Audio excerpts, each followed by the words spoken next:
two names. Where are the two names?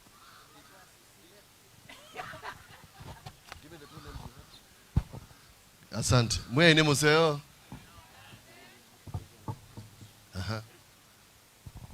Mwe ni museo. Ene ko mwe wienza akwacha. Mwe ni museo. Mavi naonde.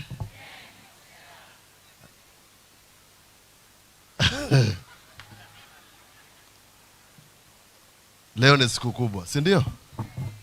Kwa hivyo kwa sababu waziri ana nafasi kidogo, nitazungumza kwa uchache na niite watu wawili, community wawili tu, because nitazungumza kwa kifupi.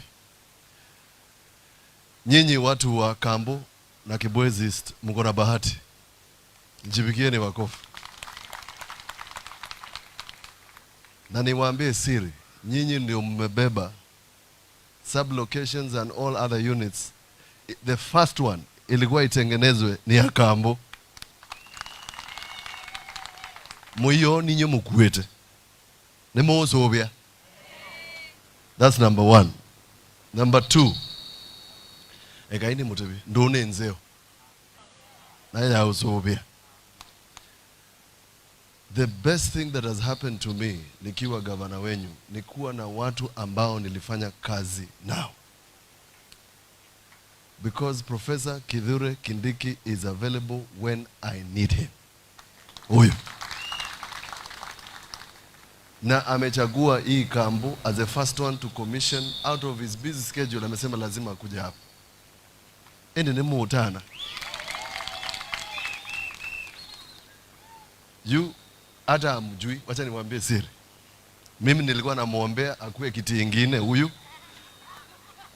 Tulikuwa kwa magoti. Akuwe kiti ingine.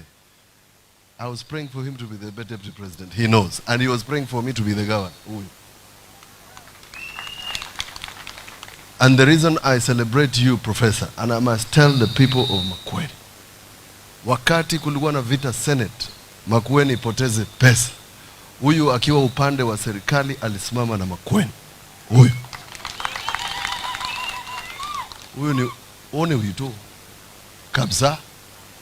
Kwa hivyo leo tumekuja tu ni kama birthday. Alitupatia Kambo on Valentine Day.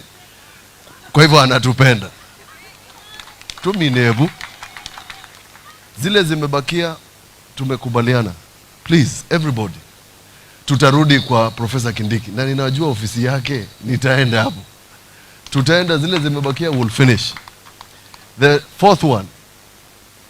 Waziri, I have told you, we carry this standard gauge railway like our baby. And the national highway like our baby. And we want to thank Sang and your team for a good job. Sasa mukipatiwa district kama hii, tafadhali mchunge hizi national structures. Wale watu wana vandalize hii kitu, wanaenda kuuza chuma 1,000.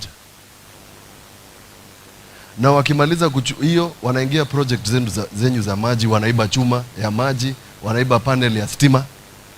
Na muikala anenyu, mekala oba, na umundo mumezi. Kama mnataka kutusaidia, protect our projects, because they are your projects. Mimi nashangaa mtu anang'oa chuma ya maji, anaenda kuuza 500. Ende satani kwa waligile ku. Ni waligile. Tafadhali mtuchungie hiyo mali. Kuna mtu amesaulika. I don't know whether amesaulika ama alikuwa atangazwe. Na Peian. This gentleman. Sawa. Nilikuwa namuona amesaulika kwa sababu mimi naonanga ni kama ni wetu. This is a good gentleman. Mpigieni makofi huyu. Alikuwa hapa kabla ya elections, 2 months the elections, he was transferred. Lakini amerudi, sasa ndio mkubwa huku. Thank you Napaya. We appreciate you. Nimalize. Professor. Kuna gari ilikuwa hapa machinery, ilikuwa nasaidia watu wa AP. Siku moja niliona ilibebwa tu, sijui ilienda wapi. Hiyo gari ilienda wapi? So, if we are going to assist this community with this infrastructure, we have 2 suggestions. One, Deputy Governor suggested we have an OCS in Malili and we need some extra vehicles along this route, including machinery, ili tudumishe security. Kesi ya Mtito Andei, mimi nimeweka appeal, kaini mutavye inchiomwe wa Makueni ndwe dhinevo. Kuna na hivi karibuni nimemuuliza rais tukuje tufungue Mtito Andei Hospital, ile yenye kubwa imejengwa hapa na SGR. I hope we can do that soon. So there are two people nataka mkuje.